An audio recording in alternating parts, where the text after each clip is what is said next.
আজ প্রথম দিনের পরীক্ষা শেষে আমাদের কাছে যেই তথ্য এখন পর্যন্ত উঠে এসেছে, আজকে আমাদের সাধারণ শিক্ষা বোর্ড সমূহের মধ্যে মোট পরীক্ষার্থীর সংখ্যা হওয়ার কথা ছিল সিলেট শিক্ষা বোর্ড ব্যতীত 9,33,689 জন, এবং আমাদের তথ্য অনুসারে পরীক্ষার্থীর সংখ্যা আজকে অংশগ্রহণকারী পরীক্ষার্থী ছিল 9,23,719 জন। অনুপস্থিত শিক্ষার্থীর সংখ্যা 9,970 জন, এবং সেই অনুপস্থিতির শতকরা হার হচ্ছে 1%।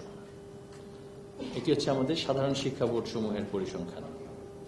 যেই অনুপস্থিতি সেটি হচ্ছে অন্যান্য সময়ে বা অন্যান্য বছরে যেই ধরনের শতকরা অনুপস্থিতির হার দেখা যায় সেটা এই বছরও একই এবং কিছুটা কম বলে আমাদের কাছে তথ্য উঠে এসেছে। মাদ্রাসা শিক্ষা বোর্ডের আমাদের সর্বমোট পরীক্ষার্থী আজকে আলিম পরীক্ষায় অংশগ্রহণ করেছেন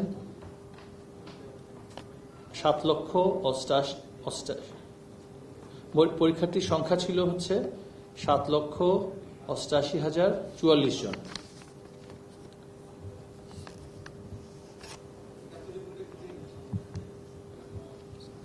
আচ্ছা, এর মধ্যে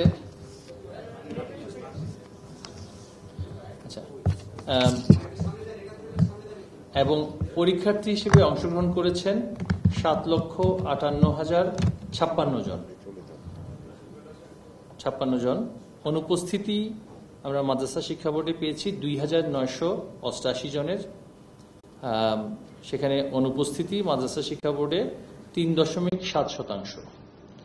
কারিগরি শিক্ষা বোর্ডের 707টি কেন্দ্রের মধ্যে আমাদের 707টি কেন্দ্রে পরীক্ষা হয়েছে। সেখানে পরীক্ষার্থীর সংখ্যা ছিল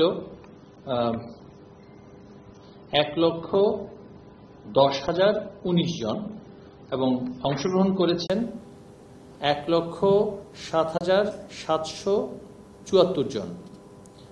অনুপস্থিতির সংখ্যা হচ্ছে 2,245 জন। আমাদের সিলেট বিভাগের সিলেট শিক্ষা বোর্ডের অধীনে 87টি কেন্দ্রে পরীক্ষার্থী অংশগ্রহণ করেনি, কারণ সেখানে পরীক্ষা হয়নি। আর মাদ্রাসা শিক্ষা বোর্ডের সেখানে ছিল 26টি কেন্দ্র, সেই 26টি কেন্দ্রে আজকে পরীক্ষা হয়নি। সেটা সিলেট বিভাগের পরীক্ষা একসাথে সেখানে হবে।